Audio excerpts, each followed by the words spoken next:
So welcome again to the Law and You interview series as part of Law Week 2020. And this morning we're talking about seniors' rights in particular. And in a moment I'll introduce you to our guest on that subject. But before I do so, let me acknowledge the traditional custodians of the land on which we are listening and viewing, wherever you may be across Australia today. It's, I think, important to recognise that this nation has been shepherded through all those trials and tribulations over millennia by our traditional custodians, and they do so to this day, and pay my respects to elders past, present and emerging. Rebecca Edwards is the principal lawyer with Seniors Rights Victoria, which is part of the Council of the Ageing, or COTA, as it's commonly known. Rebecca, good morning, and thank you so much for making yourself available. No, it's great to be here. Thanks for having me. So, Rebecca, just before we talk about the issues that are particularly top of mind at the moment, tell us a little bit about what Seniors Rights Victoria does. So Seniors Rights Victoria is a community legal centre, and it's a specialist legal centre. So it only deals with elder abuse. And we see elder abuse as an act that could harm an older person in the context of a relationship of trust. So it's not elder abuse with a professional carer or in an aged care setting. So it's very much focused on familial relationships, friendships, those sorts of situations. Is that right? It is, yep. Unfortunately, most of the perpetrators are adult children. And I guess the other thing to say about Seniors Rights Victoria is, even though it's a community legal centre, we are very proud of the fact that we operate on an integrated model. So the lawyers work with non-legal advocates who are generally people with social work or similar backgrounds. And we try and provide holistic support for the older person. So not just the legal help, but also help with their other potential problems they might have, like finding housing or getting some counselling or linked in with aged care services, those sorts of things. And it works very well because sometimes people are actually not ready or able to take legal action until some of their non-legal problems have been resolved. So for example, if they're living with the person who's causing harm, they might not feel comfortable taking action until that person, or until they've got alternative housing, for instance. So the advocate can work on that, and then once they're safe, then we can institute legal proceedings. So, Rebecca, you've got a call line that people can ring, and we'll give the details of that at the end of the interview. But have you noticed any kind of trends or changes over the result of COVID-19? It's interesting that a lot of family violence providers have said that they've had quite a decrease in calls. But in fact, we haven't had a particular decrease. We've perhaps had a bit of an increase in the calls from other professionals who want secondary consultations, but we've actually been pretty much just as busy as normal. So what are the sorts of issues that are coming through? Are they the same as normal? The volume is about the same, but are the issues the same also? Mostly they are. Financial elder abuse has always been our most common legal problem that people have, but obviously in the COVID situation, where there's huge amounts of financial stress being put on people, that is a big area of concern. And even though we may not be getting an increase in calls right now, we think that is something that we will see increase. You know, if you've got an adult child who has lost their job, is unable to pay their rent or mortgage, it puts the older person with whom they may be living or who they may be supporting just at that slight increased risk of financial elder abuse. Are you also seeing, because I'm certainly aware that a lot of people have moved in with their parents or older relatives at this time, either because they're under financial stress themselves or because they feel like they need to be there to look after their older relative. Is that causing stress? Yeah, absolutely. So in the past, if they were living together, it may be that at least they left the house for various reasons, for support groups or to go shopping or whatever it is, and work even, and now that's not happening. So if there were already tensions, they can be considerably exacerbated by everybody being stuck in the same house.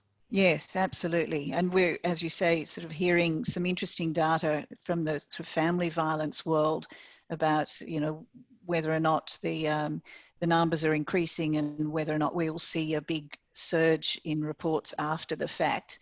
But there's I suppose, you know, a really difficult situation here where parents or older relatives may feel obliged, or they should be contributing more because there is greater financial stress elsewhere, or whatever. At what point do you determine where that kind of family support turns into abuse? Well, I guess it's not for us to determine that really. It's for the older person to make that decision that they think the behaviour has overstepped the mark. So we are there to provide support to people and tell people what their rights are, to tell them what their options are. And we're certainly not litigious, so we don't always necessarily go for the legal options. We'll offer people a full range of support services, from family mediations right through to intervention orders. So what kinds of things could you do in that circumstance where, say, you know, as an older person was feeling like she'd been put under intense pressure to tip in some money because, you know, their son or daughter had just been put out of work? Yep. It's a really hard call to make, but if she's feeling under intense pressure and like, this is really uncomfortable and I'm not happy here, would you recommend mediation or financial counselling? How do you respond? So every case is different, but yes, if that person felt that they wanted to lend the money, but they felt that perhaps the adult child didn't fully understand the impact that was going to have on them, then maybe something like a family mediation would be appropriate, because it would give the older person the chance to tell their side of the story in a safe environment. We also really encourage people to document what's going on. I mean, ideally in a legal format, so get a lawyer to help you draw it up if you're going to lend money, just so everybody's clear about what the terms of that loan are. But even if you don't do it through a lawyer, just do it informally, like non-legal, but at least document it, because unfortunately, as we've seen over the years, the hardest cases to run are the ones where there's verbal agreements that are not written down in any form whatsoever. But I guess we would also support the older person just to say to her, it's okay to say no. If you feel that this is, you know, too much being asked of you, it's okay, and we would try and find ways of supporting her to just say, no, I can't do it. Because often adult children, I think, have a bit of a view that the older person's life is, you know, heading towards the end, so they don't need the money. But in fact, for older people, where they have that no capacity to earn any further money, sometimes they need to keep their lump sum quite secure so that they can move into an aged care facility of their choice or into a retirement village that they want to, and not get rid of all their options, which happens if the money's gone. You can also see a circumstance, Rebecca, and you know, forgive me if I'm not talking about the sort of broader experience here, but where financial requests and if there is a tension around that and a decision on the part of the older person to say, no, I'm not going there, might turn physical. Does that happen? Yes, it does, unfortunately. We definitely have cases of physical abuse from all varying degrees. That's obviously awful for an older person to be physically abused by the child that they've raised and cared for. Mm. And in those cases, we would strongly encourage the older person to call the police and or apply for an intervention order. And you mentioned a bit earlier that the secondary consultations, or the other people that might be noticing issues arising with older friends or people in their world, or contacts that they have through other services. Is that a really important sort of link into the domestic life that you have through third parties, if you like? Yeah, so we get a lot of calls from family and friends who are concerned about someone who might be experiencing elder abuse. We can't provide them with legal advice, but we do provide them with a lot of support and referrals through our helpline.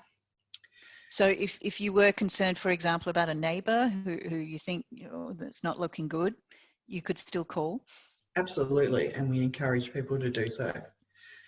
Yeah, our advocates are very good at working with that friend or family member to both tell them what the options are, but also to encourage or give them tips to get the older person to call us directly, which means that we then can provide the additional support and advice. Rebecca, is there anything else that you think people in the situation at this point in time should be aware of? I think monitoring your bank statements is really important, and for older people to talk directly with their banks about what arrangements can be put in place to protect their money. So they might in fact need someone to help pay bills or get cash out or whatever. But there are lots of things that can be done now. So limits can be put on withdrawals. Text messages can be sent and have to be approved before money is withdrawn from the bank.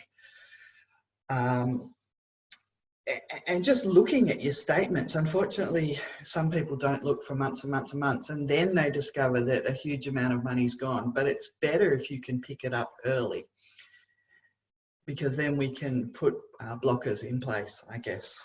We'd also encourage people to think about powers of attorney, because if you have a power of attorney who is operating your bank account for you with your consent, and something goes awry, at least there are legal ways of pursuing that. Whereas if you've just provided somebody with your PIN number, it's a lot more difficult to pursue legally. Very good points. I must admit I hadn't thought through the situation with power of attorney as being a useful form if you want to, create some change, because you tend to think I'm giving them power of attorney, therefore I'm handing everything over and I have no redress, but that's not actually the case. No, and we really encourage people, just because you make someone your power of attorney, that doesn't mean that you're handing over all power to them. They're just there to do what you need them to do or ask them to do, particularly if you still have capacity, obviously. If you've lost capacity, that's a whole different situation. But if someone just is physically unable to leave the house, but otherwise is completely competent, they might just want somebody to go and get cash out of the bank. But if they use that power of attorney to do it, yeah, much better legal options if, unfortunately, that person takes a bit more than they should have. That's fantastic, Rebecca. Thank you so much for those thoughts. And certainly, watching your bank account is, is a really good habit to get into, however old you are, I think. Great to talk to you, and thanks for being part of the series. No worries. Rebecca Edwards is the senior lawyer at Seniors Rights Victoria, which is part of COTA, Council on the Ageing.